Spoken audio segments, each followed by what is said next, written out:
Terima kasih ya Tuhan, kami ucapkan kehadirat Tuhan. Kami boleh puji, muliakan nama Tuhan pada minggu ini. Sebentar kami mau mendengarkan kebenaran firman Tuhan. Berkati hati dan pikiran kami, agar kebenaran firman Tuhan boleh menjadi kekuatan, penolong, dan sumber keselamatan atas hidup kami. Dalam nama Yesus kami berdoa dan bersyukur kepada Tuhan. Amin. Bapak Ibu jemaat Tuhan yang diberkati, pada minggu ini kita mau merenungkan firman Tuhan dari Injil Markus pasalnya yang ke-7, dimulai ayat yang pertama sampai ayatnya yang ke-7, dilanjutkan ayat yang 14 sampai 15, dan dilanjutkan lagi ayat 20 sampai 23. Injil Markus pasal 7 ayat pertama sampai 7, dilanjutkan ayat 14 sampai 15, dan dilanjutkan ayat 21 sampai 23. Kami akan bacakan firman Tuhan bagi kita. Demikianlah firman Tuhan. Pada suatu kali serombongan orang Farisi dan beberapa ahli Taurat dari Yerusalem datang menemui Yesus. Mereka melihat bahwa beberapa orang muridnya makan dengan tangan najis, yaitu dengan tangan yang tidak dibasuh. Sebab orang-orang Farisi seperti orang-orang Yahudi lainnya tidak makan kalau tidak melakukan pembasuhan tangan lebih dulu, karena mereka berpegang pada adat istiadat nenek moyang mereka. Dan kalau pulang dari pasar, mereka juga tidak makan kalau tidak lebih dahulu membersihkan dirinya. Banyak warisan lain lagi yang mereka pegang, umpamanya hal mencuci cawan, kendi, dan perkakas-perkakas tembaga. Karena itu orang-orang Farisi dan ahli-ahli Taurat itu bertanya kepadanya, "Mengapa murid-muridmu tidak hidup menurut adat istiadat nenek moyang kita, tetapi makan dengan tangan najis?" Jawabnya kepada mereka, "Benarlah nubuat Yesaya tentang kamu, hai orang-orang munafik, sebab ada tertulis, bangsa ini memuliakan aku dengan bibirnya, padahal hatinya jauh daripadaku. Percuma mereka beribadah kepadaku, sedangkan ajaran yang mereka ajarkan ialah perintah manusia." Lalu Yesus memanggil lagi orang banyak itu dan berkata kepada mereka, "Kamu semua dengarlah kepadaku dan camkanlah. Apapun dari luar yang masuk ke dalam seseorang tidak dapat menajiskannya, tetapi apa yang keluar dari seseorang itulah yang menajiskannya. Sebab dari hati orang timbul segala pikiran jahat, percabulan, pencurian, pembunuhan, perzinahan, keserakahan, kejahatan, kelicikan, hawa nafsu, iri hati, hujat, kesombongan, kebebalan. Semua hal-hal jahat ini timbul dari dalam dan menajiskan orang." Amin. Bapak Ibu jemaat Tuhan yang terkasih, pada minggu ini kita mau menggumuli firman Tuhan dengan tema "Jadilah murid yang melakukan kehendak Tuhan." Jadilah murid yang melakukan kehendak Tuhan. Bapak Ibu jemaat Tuhan, pada umumnya banyak orang yang suka melihat kesalahan yang dilakukan oleh orang lain. Kesalahan orang lain dimanfaatkannya untuk dapat pujian dari orang lain. Padahal seolah-olah dirinya yang menilai orang yang punya salah itu sudah sempurna, padahal tidak. Dia berusaha dengan maksimal mungkin untuk menutupi segala kesalahan dan perbuatan jahat yang dia lakukan. Tetapi kesalahan orang lain yang kecil dia akan umbarkan dan sampaikan ke depan umum. Yesus pernah berkata pada Matius 7 ayat 3, "Mengapa engkau melihat selumbar di mata sahabat, sedangkan balok di matamu tidak engkau lihat. Ini menggambarkan apa Bapak Ibu? Sesungguhnya memang manusia suka sekali melihat kesalahan, titik kelemahan, titik kekurangan orang lain. Dia tidak pernah melihat dan bercermin apa yang terjadi dalam hidupnya, kekurangan apa dan kesalahan apa. Apalagi dunia canggih sekarang, kesalahan orang bisa diketahui oleh dunia luas. Ketika orang bersalah, baik itu suami, istri, anak, tetangga, mertua, orang tua, maupun sahabat, ketika punya salah, dia langsung buat status di Facebook agar semua orang tahu dia adalah orang yang benar dan orang lain itu salah. Bapak Ibu saudara-saudara, hal inilah yang terjadi ketika orang-orang Farisi dan beberapa ahli Taurat datang dari Yerusalem untuk mencari, berjumpa dan menemui Yesus, mencari titik kesalahan yang dilakukan oleh Yesus dan murid-muridnya pada saat itu. Pada saat itu mereka melihat kalau murid-murid Yesus makan tanpa membasuh tangan, tanpa mencuci tangan, dan ahli Taurat dan orang Farisi mengatakan kalau itu adalah sebuah kenajisan. Karena apa? Karena tradisi adat istiadat nenek moyang mereka mengharuskan sebelum makan harus mencuci atau membasuh tangan. Bukan hanya itu, ketika mereka keluar ke pasar dan masuk ke dalam rumah, mereka harus membersihkan diri. Kalau tidak, mereka akan najis.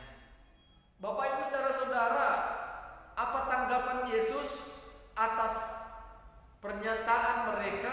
Murid-muridmu itu najis, mereka makan sebelum membasuh tangan. Yesus berkata dengan keras kepada mereka, Bapak Ibu. Jawabnya kepada mereka, benarlah membuat Yesaya tentang kamu, hai orang-orang munafik, sebab ada tertulis, bangsa ini memuliakan aku dengan bibirnya, padahal hatinya jauh daripada aku. Yesus katakan kepada orang Farisi dan ahli Taurat, hai orang munafik, engkau memuliakan aku dengan bibirmu, tetapi hatimu jauh daripada aku. Suatu perkataan yang tegas, keras kepada ahli Taurat dan orang Farisi. Bibir mereka memuliakan Allah terlihat, tetapi hati mereka jauh daripada Tuhan. Dengan kehidupan keagamaan mereka yang merasa lebih baik dari orang lain, mereka hidup seolah-olah baik dan sempurna, tetapi terkadang apa yang mereka ucapkan tidak sesuai dengan praktek kehidupan mereka. Sehingga Yesus katakan, hai orang-orang munafik, benar kata nubuat Yesaya, bangsa ini memuliakan aku dengan bibirnya, tetapi hatinya jauh dari aku. Kenapa Yesus katakan itu, Bapak Ibu?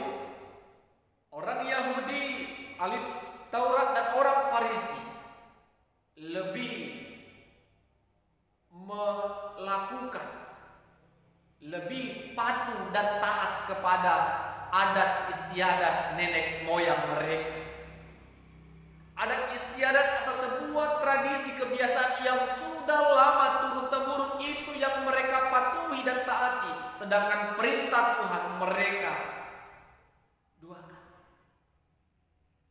Bapak Ibu saudara-saudara, adat istiadat pasti semua kita, semua suku, baik itu suku Batak Toba, Simalungun, Karo, semua kita pasti memiliki budaya atau adat istiadat yang berbeda-beda.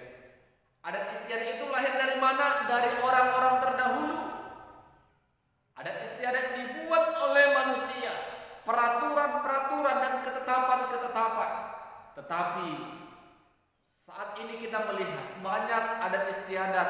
yang dulu dilakukan dan sekarang mulai ditinggalkan oleh manusia pada saat ini.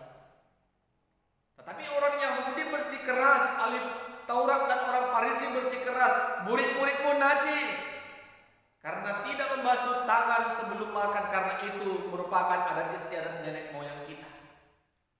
Bapak Ibu saudara-saudara, adat istiadat khususnya bagi orang Batak itu sangat penting. Orang Batak lebih takut dikatakan tidak beradat daripada tidak bertuhan. Sehingga semampunya, sebisanya orang Batak harus mengikuti setiap kegiatan adat istiadat. Walaupun ekonominya sangat lemah, tetapi karena harga diri, dia akan semampu mungkin untuk melakukan yang terbaik agar semua orang melihat kalau dirinya beradat. Berbeda dengan kalau orang Kristen tidak dikatakan tidak bertuhan, mereka tidak malah marah, emosi. Karena apa Bapak Ibu? Manusia lebih suka pujian manusia daripada dari Tuhan. Kita ambil contoh kecil Bapak Ibu.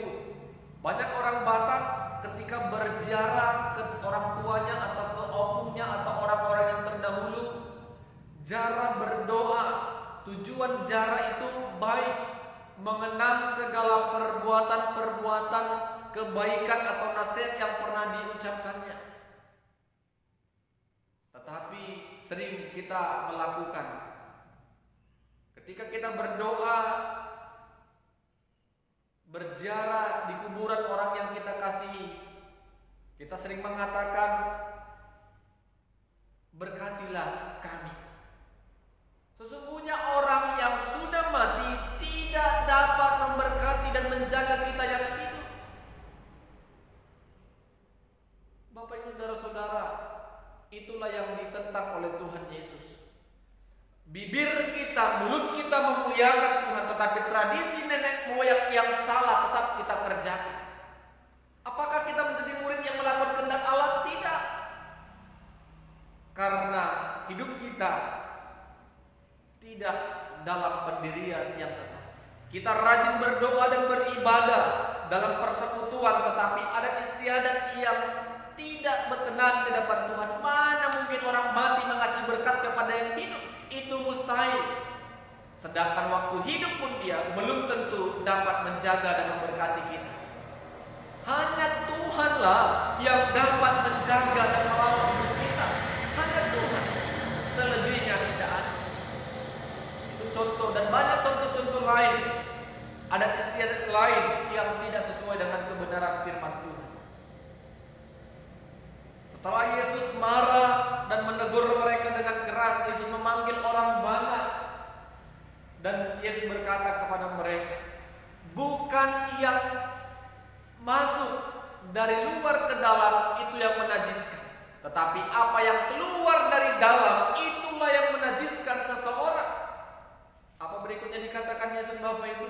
Sebab dari dalam, dari hati orang timbul segala pikiran jahat. Ini contoh yang disampaikan Yesus. Dari dalam timbul segala pikiran jahat, percabulan, perzinahan, pembunuhan, keserakahan, kelicikan, hawa nafsu, kesombongan, iri hati, kebebalan. Itu timbul dari hati manusia, dan itu dia keluarkan. Itulah yang membuat seseorang najis. Bukan apa yang dari luar masuk ke dalam itu yang membuat najis, bukan. Tetapi pikiran kita, segala tingkah laku dan tindak tanduk kita, itu semua adalah pikiran-pikiran yang bisa membuat kita terjerumus dalam kenajisan. Jelas Bapak Ibu, ketika kita berpikir hal yang tidak baik, itu pasti tidak berkenan di hadapan Tuhan. Ketika kita mau merencanakan hal-hal yang mau menjatuhkan orang, itu tidak berkenan di hadapan Tuhan. Ketika kita hidup iri hati, ketika kita hidup dalam hawa nafsu, itu tidak berkenan di hadapan Tuhan, dan itulah yang dapat menajiskan seseorang. Bukan perkara dari luar masuk ke dalam. Kalaulah Bapak Ibu kita pikir-pikir apa yang dikatakan oleh orang Farisi dan ahli Taurat itu, membasuh tangan sebelum makan, secara kesehatan itu benar. Apalagi di situasi pandemi COVID-19 pada saat ini, kita dituntut untuk mencuci tangan. Secara kesehatan itu sungguh benar. Tetapi firman Tuhan katakan itu bukan menunjukkan kita najis atau suci atau bersih. Kalau kita membasuh tangan sebelum makan, secara kesehatan kita hidup pola sehat. Bukan masalah najis atau tidak najis. Jadi Bapak Ibu Saudara-saudara, mari kita berpikir maju. Kita jangan melihat kesalahan orang, kita jangan terlebih dahulu menilai orang, lihat diri kita. Apa yang mau kita renungkan dari firman Tuhan pada minggu ini? Pertama, kita mau belajar agar hidup kita dapat kita lihat terlebih dahulu. Kita lihat apakah diri kita udah hidup benar di hadapan Tuhan dengan melakukan apa yang benar di mata Tuhan. Apakah kita tetap berpikir pikiran yang jahat sehingga itu bisa menajiskan kita? Jadi lihat diri kita, apakah hidup kita sudah kudus di hadapan Tuhan, atau kita seperti orang-orang Farisi dan ahli Taurat. Hidup kita memuliakan Tuhan, bibir kita memuliakan Tuhan, tapi hati kita lebih patuh kepada perintah atau adat istiadat nenek moyang kita. Yang kedua, Bapak Ibu Saudara-saudara, mari kita boleh membedakan. Ternyata hal yang najis bukanlah yang keluar, yang masuk dari luar ke dalam, tetapi dari dalam keluar, itulah kenajisan. Kalau kita berpikir yang tidak benar, melakukan dan merencanakan kejahatan, itu kenajisan. Jadi jangan cepat-cepat kita mengatakan dia najis, dia haram, dia tidak benar. Sesungguhnya diri kita juga melakukan hal yang tidak benar di hadapan Tuhan. Jadi mari Bapak Ibu, tema firman Tuhan menjadi murid yang melakukan kehendak Tuhan. Apa yang menjadi kehendak Tuhan?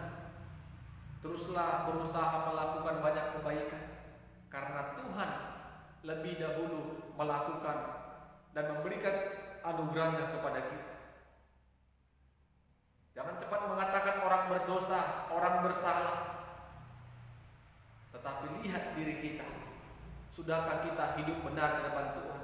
Sudahkah benar kita memuliakan Tuhan dengan bibir kita dan hati kita tidak jauh dari perintah Tuhan? Itu yang menjadi perenungan bagi kita pada minggu ini. Amin. Kita bersatu dalam doa. Bapa di sorga, terima kasih Tuhan, kami puji dan muliakan nama Tuhan. Kami bersyukur buat kebenaran firman-Mu yang telah kami dengarkan bersama-sama. Biarlah kuasa Roh-Mu yang senantiasa mengajari kami, menuntun kami dan memberkati kami atas kebenaran firman Tuhan yang telah kami dengarkan. Dalam nama Yesus kami berdoa dan bersyukur kepada Tuhan. Amin. Shalom, Tuhan Yesus memberkati kita.